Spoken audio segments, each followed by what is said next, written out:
अर्यायीं नवपयायीं जायिज्जायय कमलमज्जम्मे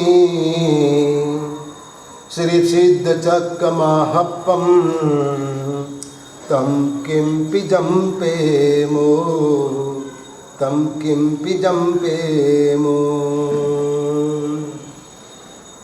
जिन शासन के अंदर यंत्र, मंत्र और तंत्र की बहुत बड़ी महिमा है। मंत्र नौकार मंत्र के नाम से प्रसिद्ध है, तंत्र आयंबिल के नाम से प्रसिद्ध है और यंत्र सिद्ध चक्र जी के नाम से प्रसिद्ध है। सिद्ध चक्र जी की महिमा जब जब गाई जाती है तब तब श्रीपाल मैणा की बात भी आती है और श्रीपाल मैणा की कथा आचार्य भगवंत रत्नशेखर सुरेश्वर जी महाराज ने लिखी है। श्री श्रीवाल कहा के नाम से वह प्रसिद्ध है और उनके आधार पर श्रीपाल मैणा का रास प्रसिद्ध है। अब रत्नशेखर सुरेश्वर जी महाराज ने अपने ग्रंथ के प्रारंभ में श्री श्रीवाल कहा के प्रारंभ में बहुत ही महत्वपूर्ण बात कही है। वो कहते हैं अर्यायीं नवपयायीं जायिज्जा हिय कमलमज्जम्मे श्री सिद्धचक्रमाहप्पं तं किंपि जम्पेमो। यानी कि अर्यंत आदि 9 पदों को मैं मेरे हृदय कमल के अंदर स्थापित करके उसका ध्यान करता हूँ और ध्यान करने के बाद उनकी महिमा के बारे में, उनके स्वरूप के बारे में मैं कुछ बातें आपको बताना चाहता हूँ। स्वयं आचार्य भगवंत कहते हैं कि अर्यंत आदि 9 पदों को मैं मेरे हृदय के अंदर स्थापित करना चाहता हूँ, स्थापित करता हूँ। मतलब क्या हुआ कि सिद्ध चक्र जी महायंत्र जो हैं वो पूजन करने के बजाय ध्यान करने योग्य ज़्यादा है, लेकिन जो ध्यान करने की चीज़ थी उसको हमने पूजन में तब्दील कर डाली है। ध्यान के लिए सिद्ध चक्र जी महायंत्र की कल्पना की गई है, उनकी स्थापना की गई है, उनकी रचना की गई है, लेकिन ध्यान छूट गया और आपने सिद्ध चक्र पूजन पकड़ लिया। श्री संघ ने सिद्ध चक्र पूजन पकड़ लिया, जहाँ जाओ वहाँ सिद्ध चक्र पूजन बार बार साल में 10 बार 50 बार होता ही रहता है, लेकिन सिद्ध चक्र जी का ध्यान करने वाले लोग बहुत ही कम हैं। वास्तव में सिद्ध चक्र जी की आराधना, उसकी जो स्थापना, उसकी रचना जो की गई है वो ध्यान के लिए की गई है। आप देखो सिद्ध चक्र जी 3 आकार में उपलब्ध है। एक चक्र आकार के अंदर उपलब्ध है जो हर जिनालय के अंदर होते हैं। दूसरे नंबर के अंदर सिद्ध चक्र जी कल्पवृक्ष के आकार में भी उपलब्ध है और उनके लिए एक चैत्यवंदन के अंदर, एक स्तुति के अंदर जोधुरी श्री अर्यंत मूल दड़पीठ पैठियो, इस श्लोकों के माध्यम से कल्पवृक्ष की कल्पना बताई गई है कि सिद्ध चक्र जी कल्पवृक्ष के अनुसार है। और तीसरा आकार सिद्ध चक्र जी मंगल कलश के रूप में है। मंगल कलश के रूप में सिद्ध चक्र जी की स्थापना मंडल के माध्यम से भी की जाती है और यंत्र में भी की जाती है। अब आपने सिद्ध चक्र पूजन किया होगा, सिद्ध चक्र पूजन में आप बैठे होंगे, तो सिद्ध चक्र यंत्र के अंदर जितने भी वलय है वो सभी वलयों की पूजा होती है और एक भी हिस्सा बिना पूजा का छूटता नहीं है।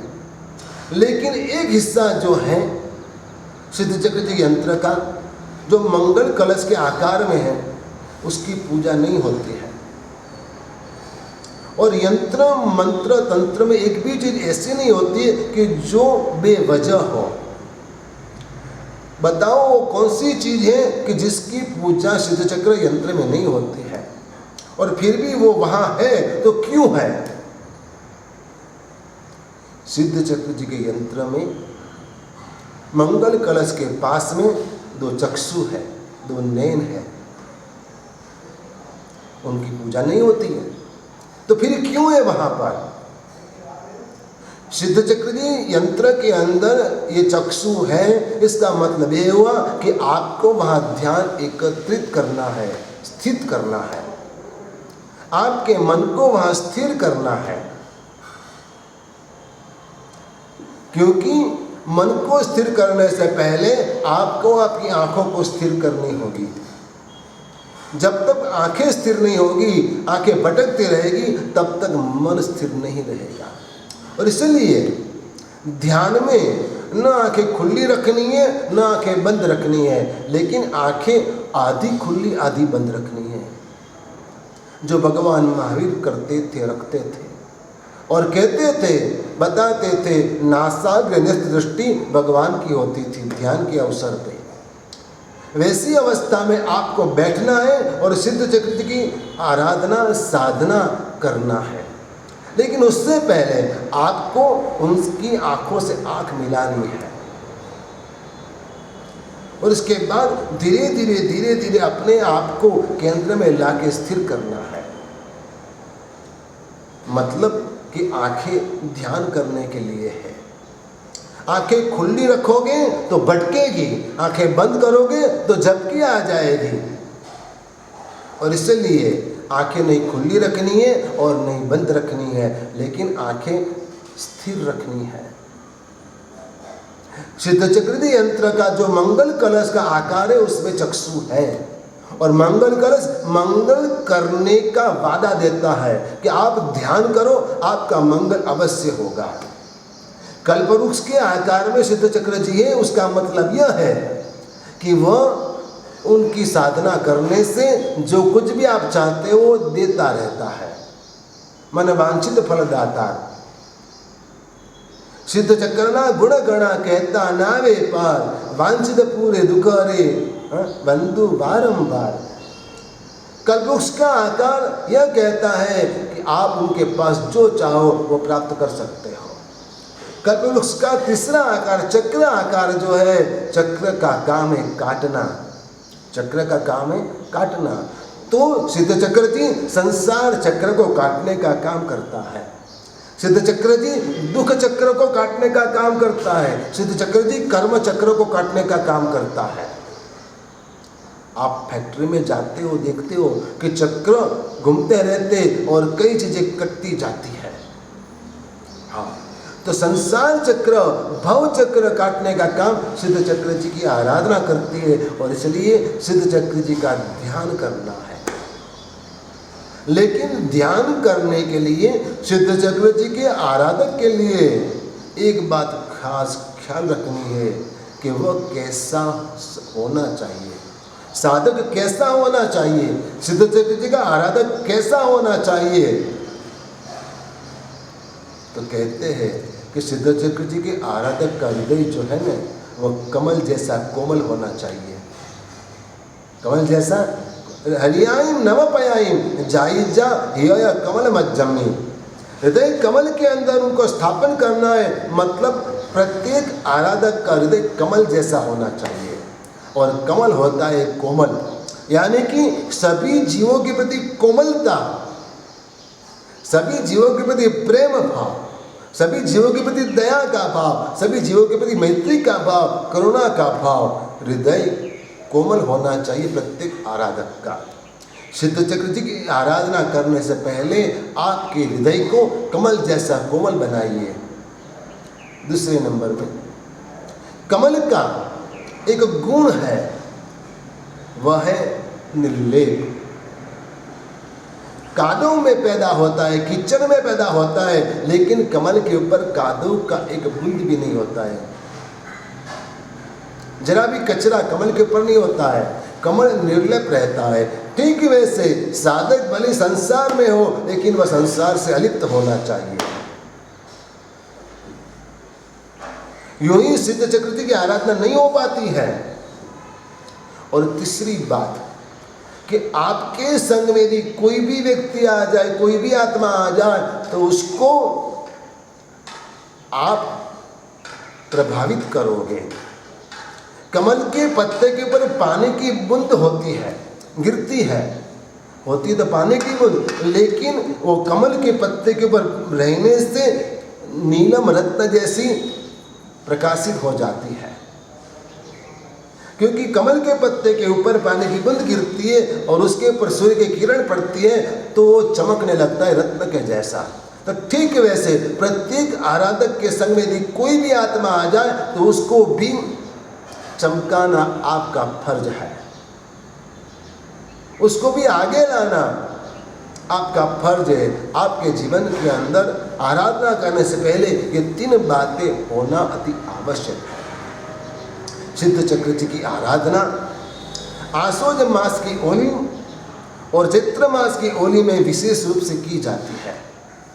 9 दिन तक आत्मा तपश्चर्या करती है और आयंबिल करके नवपंच की आराधना करती है। नवकार का मंत्र है और सिद्ध चक्र जी का यंत्र है और आयंबिल का तप का तंत्र है। अब ये तीनों का एक साथ संयोग होता है तब साधना जल्दी से फलित होती है। मतलब कई लोग सिर्फ नवकार मंत्र का जप करते हैं, कई लोग सिर्फ आयंबिल का तप करते हैं और कई लोग सिर्फ सिद्ध चक्र यंत्र की पूजा करते हैं। तो जब कोई एक ही बात को आप पकड़ लेते हो तो वो अधूरी रह जाती है, अपूर्ण रह जाती है। लेकिन तीनों का संयोग हो जाता है। कई लोग तप करते लेकिन क्रिया नहीं कर पाते हैं, 9 दिन आयंबिल हो जाएंगे लेकिन क्रिया नहीं कर पाएंगे, मालाएं नहीं गिनेंगे, क्षमा समण नहीं देंगे, देवबंदन नहीं करेंगे, क्रिया छूट जाती है।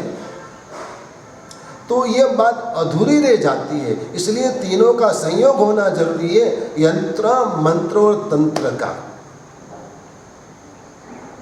सिद्ध चक्र जी परम पवित्र है और उनके प्रभाव से सभी आत्माओं को वो परम पवित्र बना देते हैं। जो भी आत्मा सिद्ध चक्र जी की आराधना करता है वो आत्मा को सिद्ध चक्र जी परम पवित्र बना देते हैं। आपको भी आपकी आत्मा पवित्र बनानी है और इसलिए आपको सिद्ध चक्र जी की आराधना साधना यंत्र मंत्र तंत्र के साथ में लेकर करनी है। न आप सिर्फ आयंबिल करके निकल जाओ, न आप सिर्फ पूजा करके निकल जाओ, न सिर्फ नवकार मंत्र की माला फिर के निकल जाओ, नहीं, तीनों करना चाहिए। जब कोई मरीज बीमार होता है तो कभी टैबलेट भी लेनी पड़ती है, कभी सुई भी लगानी पड़ती है और कभी सलाइन भी चढ़ानी पड़ती है, सब कुछ करना पड़ता है। कोई एक जिससे जल्दी काम निपटता नहीं है। और यदि आपको संसार से जल्दी मुक्ति पानी है तो आप तीनों को साथ लेकर चले, यंत्र मंत्र और तंत्र को। मंत्र की साधना करने से, नवकार मंत्र की साधना करने से आपका मन पवित्र होगा। आयंबिल के तंत्र को साथ में लेने से आपका तन यानी शरीर पवित्र होगा और सिद्ध चक्र जी का ध्यान करने से आपकी आत्मा पवित्र होगी। मंत्र बोलते हैं तो वचन पवित्र होता है, ध्यान धरते तो मन पवित्र होता है और तप करते तो तन पवित्र होता है। तन पवित्र होने से बीमारी चली जाती है। आश्वयुज मास और चैत्र मास डबल सीजन का टाइम होता है और डबल सीजन में यदि खाने में आप गड़बड़ी करते हो तो बीमारी होने की पूरी संभावना है। क्योंकि डबल सीजन के अंदर कभी कभार ठंडी हवा भी बहती है और कभी गर्मी भी लगती है और ऐसे सीजन में आप खाने पीने में ख्याल नहीं रखते हो तो कफ का प्रकोप बढ़ जाता है। इसलिए आपको आयंबिल करके लुखा सूखा खा के कफ का लेवल बनाए रखना है। मतलब कि कफ को समा देना है, कफ के प्रकोप को शांत करना है। आयंबिल के तप से कफ का प्रकोप शांत हो जाता है और इसलिए बीमारी टल जाती है, बीमारी चली जाती है और शरीर पवित्र होता है। अब नवकार मंत्र का जप करने से वचन पवित्र होता है और वचन पवित्र होने से आपके वचन में से जुट चला जाता है और सिद्ध चक्र जी की साधना यानी कि ध्यान करने से मन पवित्र होता है। याद रखना, सिद्ध चक्र जी का ध्यान करने से मन पवित्र होता है, तप करने से तन पवित्र होता है, जप करने से वचन पवित्र होता है। तप करने से बीमारी जाती है, जप करने से जुट जाता है और ध्यान धरने से मन की अशांति चली जाती है, मन की अस्थिरता चली जाती है और मन की स्थिरता आती है। मन पवित्र होता है, अशुभ विचार टल जाते, छूट जाते हैं। यंत्र के ध्यान धरने से मन के अशुभ विचार टल जाते, अस्थिरता चली जाती है और स्थिरता आती है। तप करने से शरीर की बीमारी चली जाती है और शरीर पवित्र होता है। जप करने से, नवकार मंत्र का जप करने से क्या होता है? तो कहते हैं कि वचन पवित्र होता है, जुट चला जाता है। तो नवकार का मंत्र, सिद्ध चक्र जल यंत्र और आयमिल का तप का तंत्र, ये तीनों चीज आयमिल की ओली में विशेष रूप से महत्व रखते हैं। अब एक बात कि अपने समाज के अंदर, श्री संघ के अंदर कई सालों से यह शब्द प्रचलित है, ओली ओली ओली। ओली जी करने में जा रहा हूँ, मैं ओली जी करूँगा, ऐसा सब बोलते हैं। तो ओली शब्द का मतलब क्या है? ओली शब्द का मतलब क्या है? तो आप राजस्थान गए होंगे, तो राजस्थान के अंदर ब्राह्मणों का वास, पुरवालों का वास, उसवालों का वास, ऐसा सुना जाता है। एड्रेस में ऐसा कभी कभार आता है। तो इसका मतलब ये होगा कि वहाँ लोग जो रहते हैं वो सब ब्राह्मण होंगे, वहाँ जो रहते हैं वो सब जैनी होंगे। वैसा विस्तार आपको समझ में आ जाता है कि इस एरिया के अंदर ये लोग रहते होंगे। अब गुजरात के अंदर, अहमदाबाद के अंदर पोड़ प्रसिद्ध है, पोड़, और भरूच के अंदर, डबई के अंदर वागा प्रसिद्ध है और कई जगह वास प्रसिद्ध है। अब अहमदाबाद के अंदर माणिक चौक है और माणिक चौक के अंदर चाला ओढ़ है, कंदोई ओढ़ है, पोड़ नहीं ओढ़। पोड़ भी है लेकिन यहाँ ओढ़ शब्द का उपयोग किया जाता है। जैसे कि आज मुंबई में और कई सिटी के अंदर खाऊ गली प्रसिद्ध है कि जहाँ पर लोग रात के समय खाने के लिए इकट्ठे होते हैं। मुंबई के लालबाग के अंदर आज भी चिवड़ा गली प्रसिद्ध है कि वहाँ पर एक साथ 25 दुकान चिवड़े की है। तो अहमदाबाद के अंदर चाला ओढ़ है, इसका मतलब ये हुआ कि जहाँ पर महिलाओं के श्रृंगार के साधनों की लाइन से दुकानें हैं, उसे चाला ओढ़ कहते हैं। कंदोई ओढ़ मतलब कि जिस जगह पे हलवाई की लाइन से दुकानें हैं, मतलब ओढ़ का मतलब है लाइन, श्रेणी, श्रृंखला। तो ठीक वैसे 9 दिनों के आयमिल की श्रृंखला को ओली कहते हैं। 9 दिन के आयमिल की श्रृंखला को ओली कहते हैं और इस ओली जी की आराधना आप सभी को आज से करनी है। और इसमें आज सर्वप्रथम दिन है, तो प्रथम दिन के अंदर आपको आराधना अरिंद पद की करनी है। अब ध्यान करना है, मैं कहता हूँ पूजा तो सब लोग करते हैं और जो क्रिया करने वाले आराधक है, क्रिया के साथ ओली करते, वह परिमुट का प्रस्खान जब आता है तब आयमिल करने के लिए 1:30 बजे आयमिल शाला में जाते हैं। तब तक उनकी क्रिया चालू रहती है। अष्टप्रकारी पूजा करते, नौपंजी की पूजा पढ़ाते, सब कुछ करते, माला, खमा, श्रवण, कौशल, प्रदक्षिणा, सब क्रिया करने के बाद वो पचखाण पारते और पचखाण पारने के बाद आयमिल करने के लिए जाते हैं। 2 टाइम प्रतिक्रमण करते, 3 टाइम देववंदन करते, सभी आराधना कर लेते हैं, लेकिन ध्यान छूट जाता है। मेरा कहने का मतलब ये है कि नवपद जी का आप ध्यान धरो। ध्यान धरना अति आवश्यक है। नवपद धरजो ध्यान, भवित में नवपद धरजो ध्यान। सिद्ध चक्र जी की महिमा गाते हुए महात्मा कहते कि आपको नवपद जी का ध्यान धरना है। और सिद्ध चक्र जी की बातें करने वाले जो महापुरुष थे, जिन्होंने सिद्ध चक्र जी की महिमा बताई है, वैसे महापुरुष महोपाध्याय जी यशोमती जी महाराजा, जिन्होंने सिद्ध चक्र जी की महिमा बहुत अद्भुत तरीके से गाई है। और उन्होंने कहा, अरिहंत पद ध्यातो थको दव्व गुण पज्जाय, वेद छेद करी आत्मा अरिहंत रूपी था। मतलब साइकोलॉजी ये कहती है कि आपको जैसा होना है वैसा सोचो। आप जो बनना चाहते हो विजुलाइज करो।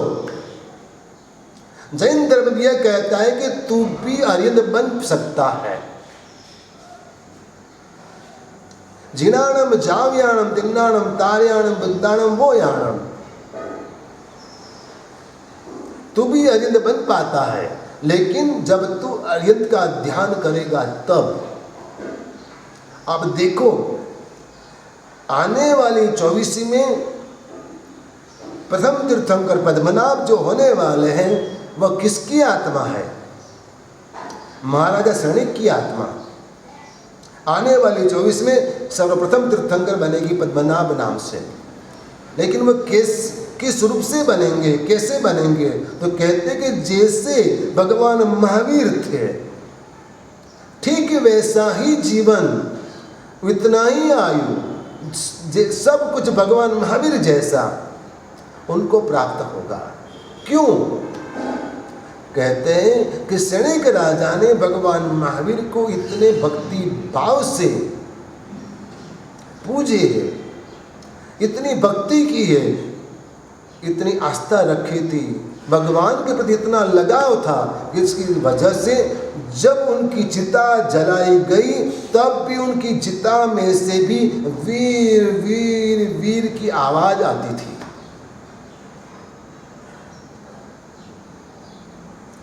रावण ने सीता जी का अपहरण कर लिया और अशोक वाटिका में सीता जी को रखा।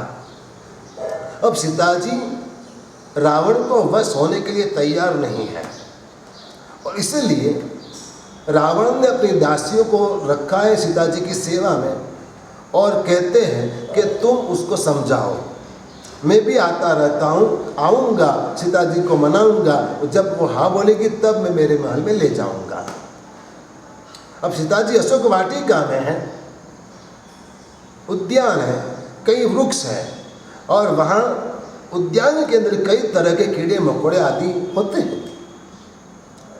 एक दिन सीता जी जोर से चिल्लाई, सभी दासियां भागकर आकर खड़ी हो गई, क्या हुआ, क्या हुआ, क्यों चिल्लाई? तब सीता जी ने एक वृक्ष के बखोल के अंदर एक कीड़े को बताया, एक भंवरे को बताया।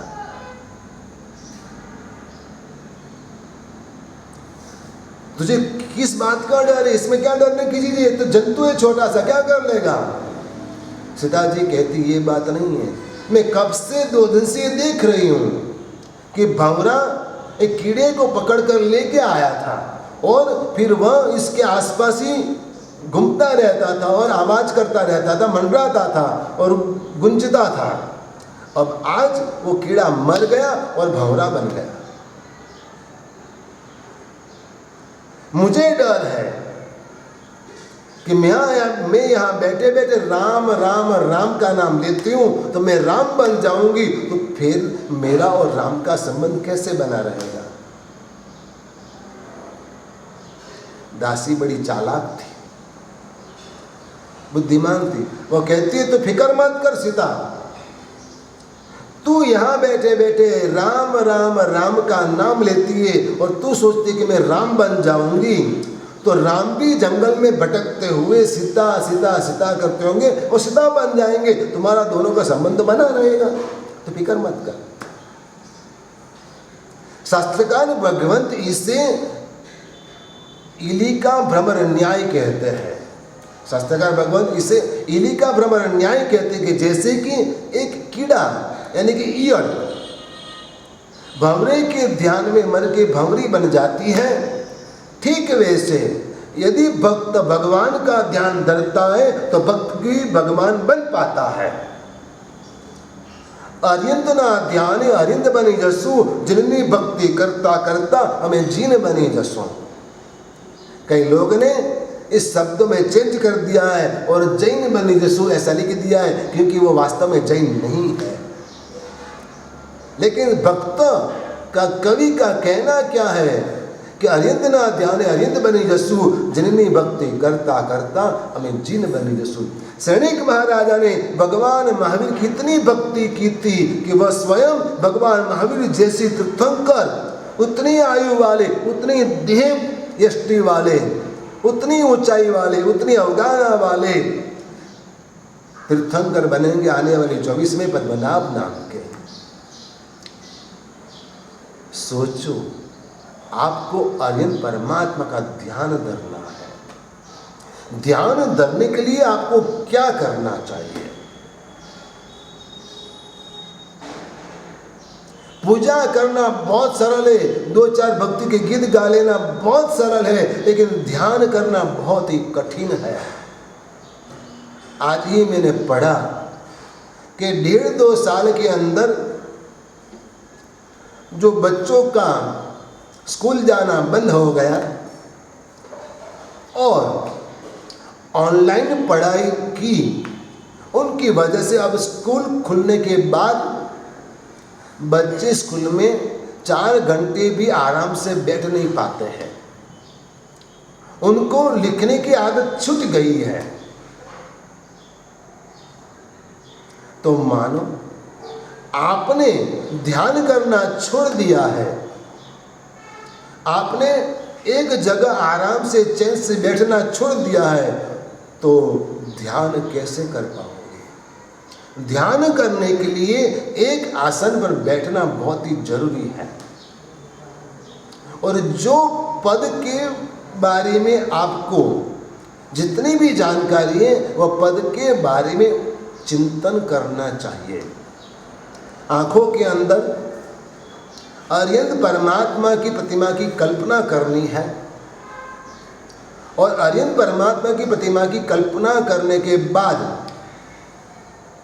अरिहंत परमात्मा का जो स्वरूप है उसका चिंतन करना है। जैसे कि आप जानते हो कि अरिहंत परमात्मा के 12 गुण हैं।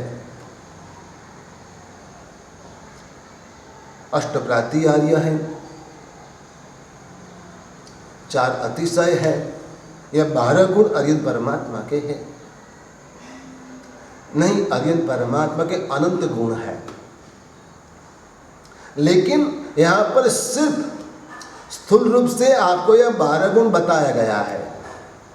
जब आप अरिहंत परमात्मा का ध्यान धरते हो तब आपको यह 12 गुणों का ख्याल रखना है और भगवान की प्रतिमा का ध्यान धरना है कि परमात्मा समोसण में विराजमान है,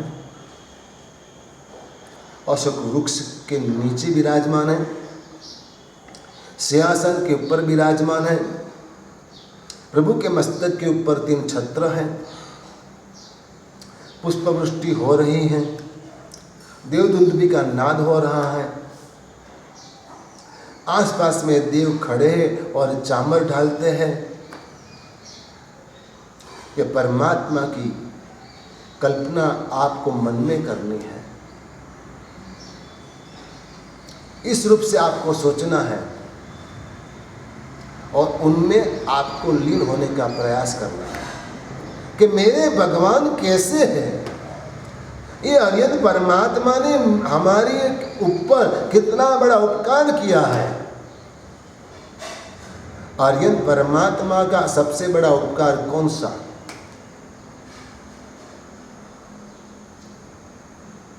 तो आर्यन परमात्मा ने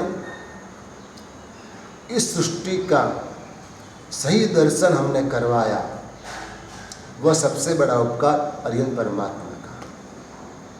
ये दुनिया, ये सृष्टि जैसी है वैसा स्वरूप आर्यन परमात्मा ने हमारे सामने रख दिया है। धन धन श्री अरिहंत नेरे जेने ओळखाव्यो लोक सलूण।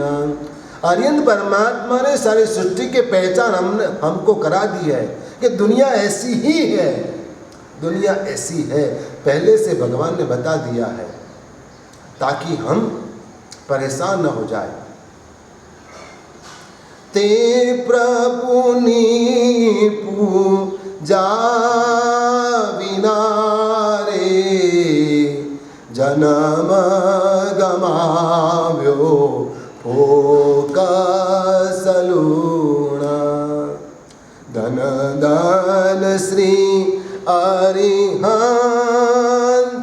नेरे जेने ओळखाव्यो लोक सलूण। आर्यन परमात्मा का सबसे पहला उपकार, सबसे बढ़िया उपकार यदि हमारे ऊपर कोई भी है तो वह यह है कि उन्होंने सृष्टि की सच्ची पहचान हमें करा दी है। ये जगत कैसा है वह हमारे सामने खोल के रख दिया है, खुला कर दिया कि सृष्टि ऐसी है, ये जगत ऐसा है, स्वार्थी है संसार, सब कुछ भगवान ने पहले से बता दिया है।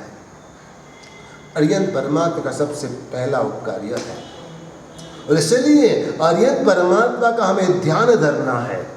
आर्यन परमात्मा की पूजा 4 तरीके से की जाती है।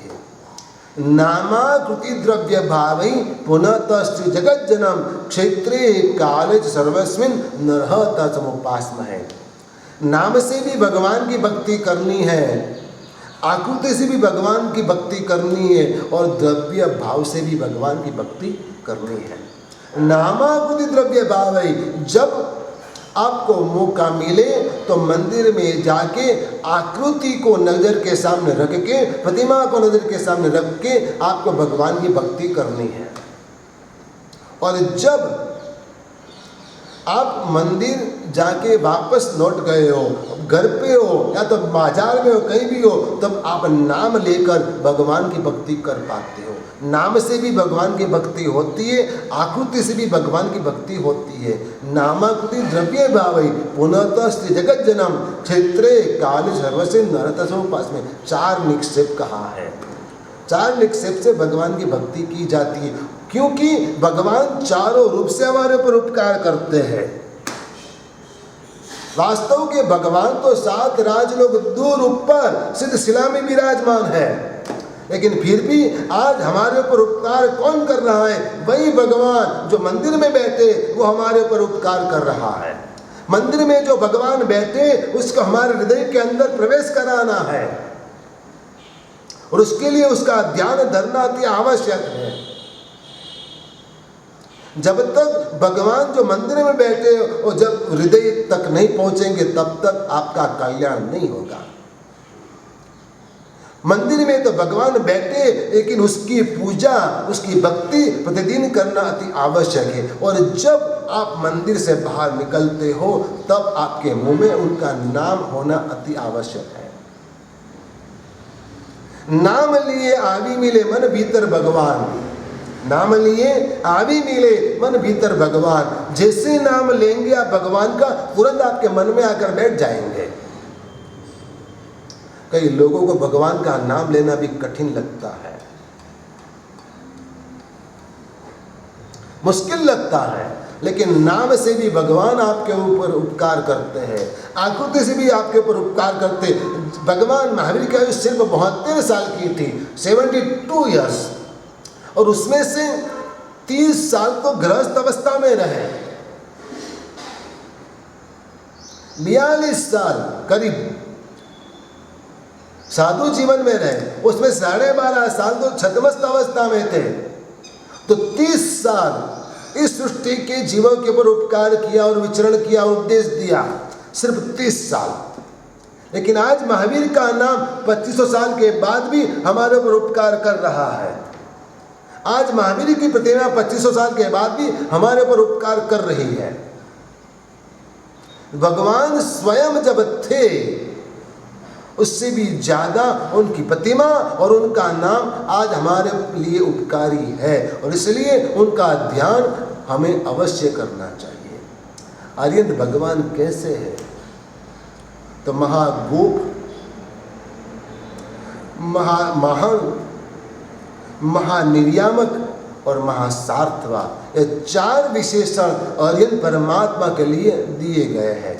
महागोप का मतलब क्या है कि जैसे एक चरवाहा सारे गांव के पशुओं को लेकर चराने के लिए जंगल में जाता है, जब शाम ढलती है तब सभी पशुओं को वो वापस लेकर आता है। यदि एक आध 2 पशु छूट जाते, बिछड़ जाते, तो उसको पकड़ के लाके इकट्ठा रख देते और अपने अपने घर पे पहुंचाते। ठीक वैसे आर्यन परमात्मा हमारे लिए यानी कि सभी जीवों के लिए महागोप के समान है कि संसार में जो भी आत्मा भटक रही है या तो धर्म करते हुए भटकती है, तब उसको पकड़ के लाके एक मार्ग पे स्थिर करते कि चल तुझे यहाँ चलना है। वैसा काम करने का कार्य करते आर्यन परमात्मा, जिसे महागोप कहा गया है। महामाहण, यदि कोई जगह पे बवंडर मच गया है, हुल्लड़ हो चुका है और कई लोग घबरा गए हैं, डर गए हैं, उस वक्त कोई एक बाहोश व्यक्ति आता है और कहता है चिंता मत करो, मैं उन्हें आपको कुछ नहीं होने दूंगा, तब बाकी के सब लोग आश्वस्त हो जाते कि नहीं अब कोई प्रॉब्लम नहीं। ठीक है, वैसे इस संसार में जो हिंसा का माहौल है, इस बीच में आपको मैं कुछ नहीं होने दूंगा, वैसा अभय देने वाले यदि कोई भी है तो वो भगवान आर्यन परमात्मा है। माहण, माहण सबको कहते हैं कि हिंसा मत करो, अहिंसा का उपदेश भगवान ने दिया है और इस हिंसा से आपको बचाया है, इसलिए भगवान को महामाहण का विशेषण दिया गया है। तीसरा विशेषण महानिर्यामक, यानी कि समुद्र के अंदर, समंदर के अंदर जो बड़ा वाहन चलता है, शिप चलता है, उसका एक कैप्टन रहता है। जब तूफान आता है समंदर के अंदर तो कैप्टन जैसा ऑर्डर करता है ठीक वैसे कार्य किया जाता है, तब वह शिप बच पाता है।